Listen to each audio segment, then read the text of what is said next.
শেখ হাসিনার ফিরে আসার বার্তা দিলেন আওয়ামী লীগের সাংগঠনিক সম্পাদক শফিউল আলম চৌধুরী নাদেল। তাহলে কবে ফিরবেন তিনি, জানাচ্ছেন সহকর্মী মোহাম্মদ সোহাগ বিশ্বাস। India is our tested friend during our liberation war. They supported us when we lost our whole family, father, mother, brothers, everybody. Only we to survive. So they gave me shelter.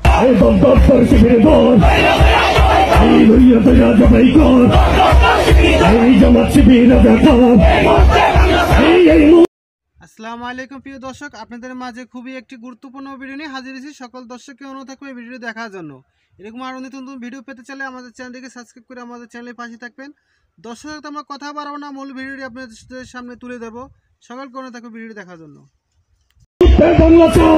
ছাত্র জনতার গণ অভ্যুত্থানের মুখে দেশ ছাড়তে বাধ্য হন সাবেক প্রধানমন্ত্রী শেখ হাসিনা।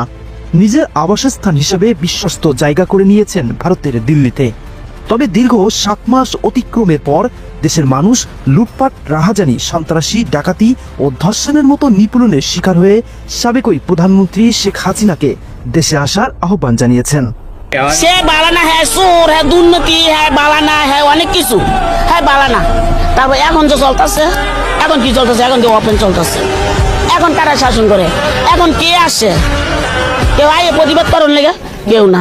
আমার লেগে আমি লেগে আগেও বালা ছিল, আমার শেখ হাসিনা লেগে আগেও বালা ছিল, আমার লেগে। এই দেশ চালাই তো আওয়ামী লীগ সরকার লাগবো, তাছাড়া তো পারবে না। সত্যি কথা, আমি খুশি মনে ক্ষমাকে দিলাম আওয়ামী লীগ সরকারকে। কেন? আওয়ামী লীগ দেশের কাজ করছে, ওটা উন্নয়ন করছে দেশের জন্য, বাংলাদেশের জন্য না। এছাড়া আওয়ামী লীগকে মানে ছাত্রদের ব্যবহার করছে, তাদের দোষ এটা। হ্যাঁ, ছাত্রদের রাজপথে ঠেলে দিয়েছে, যাদের পুলিশ সঙ্গে যুদ্ধ লাগিয়েছে তাদের দোষ এটা।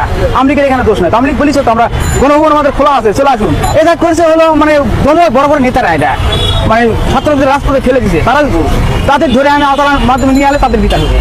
পুলিশ তখন কাদের কথা শুনছে? যাই সরকার থাকবে তাদের কথা শুনবে। এটা সরকার তো যাই থাকবে তারই কথা। এখন যদি পুলিশ আছে, যে সরকার চলিচ্ছে তাদের কথা পুলিশ শুনবে, আমার কথা শুনবে না। হ্যাঁ, আওয়ামী লীগের দোষ নাই তো, এখানে দোষের কিছুই নাই, কোনো কিছু। আমাদের যে আগে সরকার ছিল তার আমলে আমরা এত ভয়াবহ দেখিনি। আগে তো আমরা রাস্তায় বেরোতে পারতাম, বাট এখন হচ্ছে আমরা মেয়েরা মানে আমাদের মেয়ে হিসাবে জন্মগ্রহণ করে কলঙ্ক মনে হচ্ছে যে বাংলাদেশের মতো একটা জায়গায় মেয়ে হিসাবে কেন জন্ম। তবে এছাড়াও গত 12 মার্চ দেশের বিভিন্ন গণমাধ্যম সহ ভারতের প্রধান নিউজ পেপার দি টাইমলাইনও উঠে এসেছে বিষয়টি। প্রধানমন্ত্রী হিসেবে খুব শীঘ্রই ফিরবেন শেখ হাসিনা তার নিজ দেশে। তবে বিষয়টি শুধুমাত্র নিউজ পেপারেই সীমাবদ্ধ নয়। স্বয়ং প্রধানমন্ত্রী শেখ হাসিনাই এক টেলিফোন বার্তায় তার নেতাকর্মীদের জানিয়েছেন, দেশে ফিরতে পারবো ইনশাল্লাহ। প্রত্যেকটা পরিবারের যা যা লাগে সব সহায়তা আমি দেবো, আর হত্যাকারীদের বিচারও করবো। ওই জন্যই বোধহয় আল্লাহ বাঁচিয়ে রেখেছে আমাকে, সেটাই আমি মনে করি।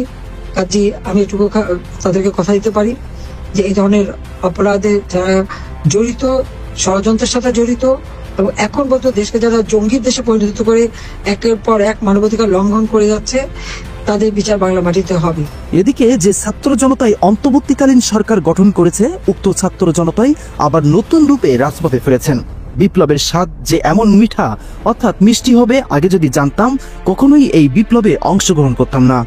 জুলাইয়ের আন্দোলনে যাই, পিছন দিয়ে গন্ডগোল হয়েছিল ভাই, তখন মনে হয়েছিল এই বুঝি শেষ, বাপ ভাইয়ের সাথে আর দেখা হবে না, মার সাথে আর দেখা হবে না, শেষ, দেশের জন্য জীবনটা দিলাম আর কি। কিন্তু যখন বেঁচে ফিরলাম, মায়ের চোখের দিকে তাকাই বলছিলাম আমার মাতৃভাষা, আমার বাংলাদেশ, আমার মাকে হয়তোবা নতুন করে সাজাবো, নতুন দৃষ্টিকোণ থেকে দেখবো, নতুন বাংলাদেশকে দেখবো। হ্যাঁ, আপনারা আমাদেরকে নতুন বাংলাদেশ উপহার দিছেন। সন্ধ্যার পরে কোনো পুরুষ মানুষ ছাড়া আমরা বের হইতে পারি না, 2000 টাকার বেশি সাথে রাখতে পারি না, হাজার হাজার চিন্তায় উপহার দিছেন, অনেক অনেক ডাকাতি উপহার দিছেন, অনেক অনেক লাশ উপহার দিছেন নতুন বাংলাদেশে।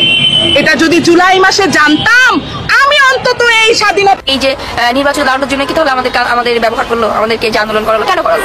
এখানে শুধু শুধু এতগুলো মানুষ মারা তো দরকার ছিল না।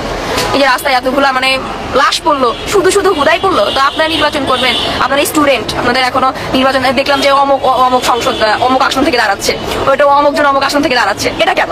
মানে আপনাদের নির্বাচন করার ইচ্ছা ছিল, আপনারা সেটা যদি এত হ্যাডম থাকতো, আপনাদের বুকে যদি সাহস থাকতো, তাহলে আপনারা নিজেরা রাস্তায় নেমে আপনারা নিজেরা এদিকে করতে, স্টুডেন্টদের ব্যবহার করার তো কোনো দরকার ছিল না। এখানে যখন আন্দোলনটা করেছি তখন কিন্তু আমাদেরকে বলা হয় নাই যে আমরা নতুন দল তৈরি করবো, ঠিক আছে? এটা আপনারা জানতেন কি? আপনার প্রেস লোক, আপনারা জানতেন? আমি আপনাকে কোশ্চেন করলাম, আপনারা জানতেন যে আমাদের নতুন কোনো দল হবে?